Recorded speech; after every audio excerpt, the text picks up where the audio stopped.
Video, I will show you how to format your images for print on the large format printer. This is so that you can print either 2 images at once or 3 images at once on the large Epson printer. And this is assuming that you're printing them to go into your 13 by 19 portfolio book. In the first part of this video, I'm going to show you how to format 2 images for print at the same time. And in the second half, or the last half of it, I will show you how to format for 3 images. So if you need to do 3 images, fast forward a little bit until the second half of the video. And if you need 2 images, watch from the beginning. You should also probably watch from the beginning for all of it if you forget how to put the border and the black cut line on. So I'm going to start with that. So this is my first image. And the first step, I have it open in Photoshop, and I have 3 images here open in Photoshop, and I'm going to start by putting 2, as I said, on a canvas. So I'll start with this one. It's already flattened. It's in 1 layer. It is a smart object, however. And so because it's a smart object, don't worry about the details of what that is, but it's essentially the same as if my file had layers. So before I go to add any border or anything else, I'm going to flatten it. Now keep in mind as well that if you have, that you'll want to save this image before you flatten it, because you always want to keep a copy with the layers intact. I know I've already saved this, so I'm just going to go straight to flattening, and I'm going to go under the layer menu, and I'm going to go to flatten image. And when I do that, it's no longer a smart object, and this turns into the background. At this point, I'm going to go to image size, and I'm going to be sure to set this to 12 by 18, which actually I already have it set to 12 by 18. And I'm also going to do something. This is the only time I would ever do this, is when I'm trying to make all of my images the same resolution to put them into a layout. I'm going to check the resample image. Granted, I'm checking it after I already switched it to 12 by 18. So don't check the resample and then change it to 12 by 18. It will drop some resolution. So the first thing I'm going to do, I'm going to start again just so you get it, is I'm going to go to image size. It's already there, but pretend it isn't. I'm going to make it 12, 18 it will automatically become, and then I'll hit resample and I'll change this to 300 pixels per inch.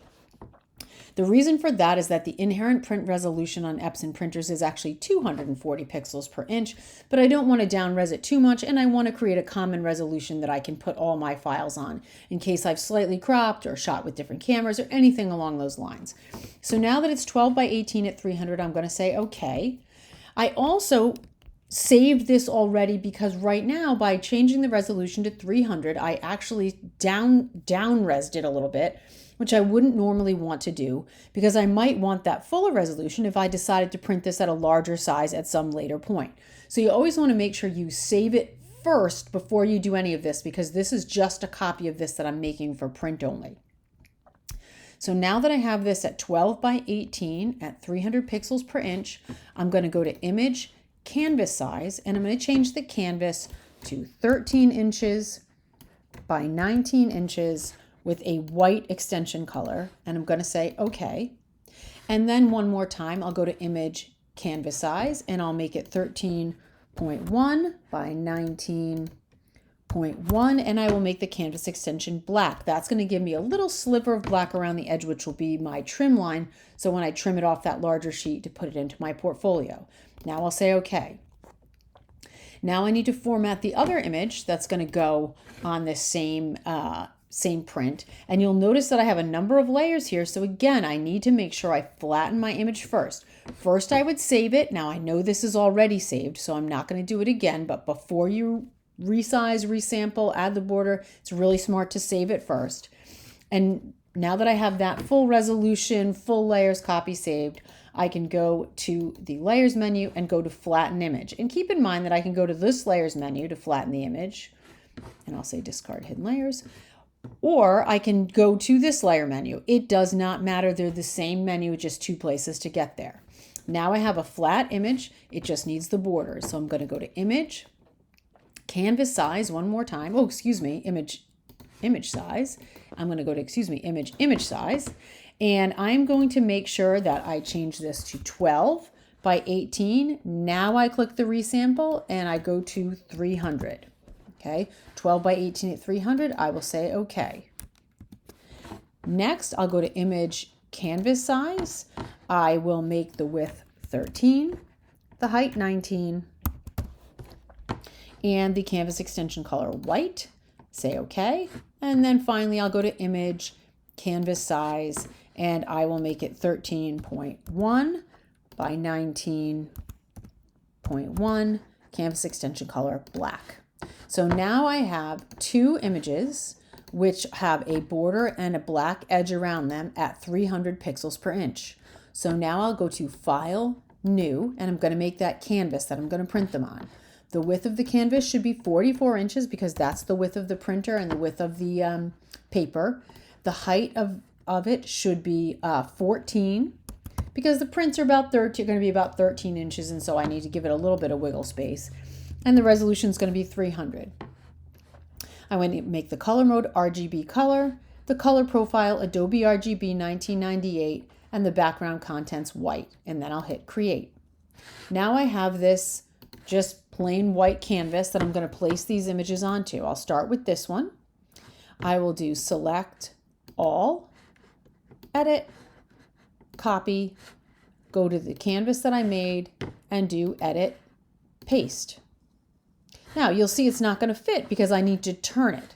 So I will go to my move tool up here on top.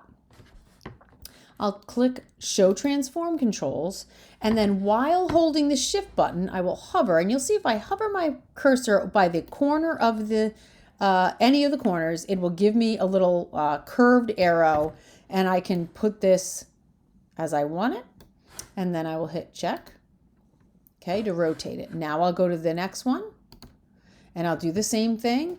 You can either select all, copy and paste, or as an alternate, I can go to the layers flyout menu and do duplicate layer, and then I can duplicate it onto that untitled one, which in this case is my canvas, and say okay. Again, copy and paste, duplicate layer, does not matter, same thing, gets you the same results. So here's my image again. Again, in this case, it's turned the wrong way because I shoot vertically, and this is going to be a horizontal canvas. So I'm going to hold the shift, hover near the corner, and rotate. Once I get it in the right spot, I'll hit check. So now I have these two images lined up. They don't need to be perfectly, spaced. Don't pull it right up to the edge. You don't want that because the printer doesn't actually really do edge-to-edge printing very well. Get it, as close to the edge or, moderately close to the edge, somewhere where you have them with a little border between them and a border on the sides. Now this is ready to print. So I could do File, Save As, and I could save this as Kimberly's print. Something like that on my computer. And I can click Save. I'm not actually going to because I do not need this file, but you would click Save and now that would be ready to print. Now you're going to do, and I'm going to close that now because I don't need it. Okay. Now you're going to do a similar thing if you want to do 3 images at the same time. And I can't stress enough that it's the most efficient way to print is by doing multiple images at once on the large printer. There are fewer people waiting for that printer. There's more paper for that printer, and you can do 3 prints in the time that it takes to do 1 print on the other printers. You can do this formatting at home anywhere where you have access to Photoshop. So in this case, I'm going to do 3 images. I'm going to do this one, and I have a third image here. And in the third image, I intentionally created a little bit of a difference from these other images, and I'll get to that in just a moment. So the first thing I'm going to need to do is format this image. So I'll go to Image, Image Size, and uncheck the resample image. Now in this image, if I type in 12 here, you'll notice that my height goes to 16.798. That's because this image was slightly cropped on the top and the bottom. Now sometimes what people do to solve this problem is they go, oh, I'll just unlock this and I'll type 18 here, and then it will be whatever size I need it to be. Well, that's going to stretch your canvas like a funhouse mirror. You don't want to do that. So I'll take 12, and that seems good, and the height is going to be 16.798. That's fine. I'm going to make the dimensions as close to 12 by 18 as I can without going over that size, if that makes any sense. So now I'll check the resample, and I will make this 300 pixels per inch. Okay, and I will say, okay, granted, I already saved this image at full resolution, so I'm not worried about doing this. So now I'll go to Image, Canvas Size, and I will do the same thing I normally do. I'll make a 13 by 19 canvas, white. What it's going to do is it's going to give me a little extra border on the top and the bottom. That's fine. I want all the prints to be the same size so they fit perfectly and seamlessly into that 13 by 19 portfolio binder that I have. So now I'm going to go to Image, Canvas Size one more time, add the cut line. So I'll go 13.1, 19.1, canvas extension color black, and I will say okay. Now I have a third formatted image with the borders the right way, etc. So now I'm going to make a blank canvas to put 3 images on. So I'll go to File, New. I will make, inches. I will make the width of it 44. Once again, that is the width of the paper. I'll make the height 20, so just a little bit more than 19. The resolution 300, RGB color, white, Adobe RGB 1998, create. Now I have another canvas. So now I'm going to go back to where I was before. I will do a select all, edit, copy, go here, edit, paste. Okay, there's one. Oopsie. Okay, now I'll go to my next one. This one I'll do using the duplicate layer. Again, does not matter which way you do it. I can go to duplicate layer. I will duplicate that onto the untitled, which is the new canvas one that I've created. I'll say okay. I will go to my untitled canvas. There it is. I can put that one in place. And then lastly, I'll go to this one and I will do this one. I'll do the select all again. Select all. Again, these are the same way of getting to the same place. Select all, edit, copy, go to your new canvas, edit, paste. Whichever one makes the most sense to you, that's the one you do. It gets you to the same result. So now I have 3 images all laid out in this canvas, spaced out nicely with their borders, and I'm set to print. So I could do this, File, Save As, and again, I could save it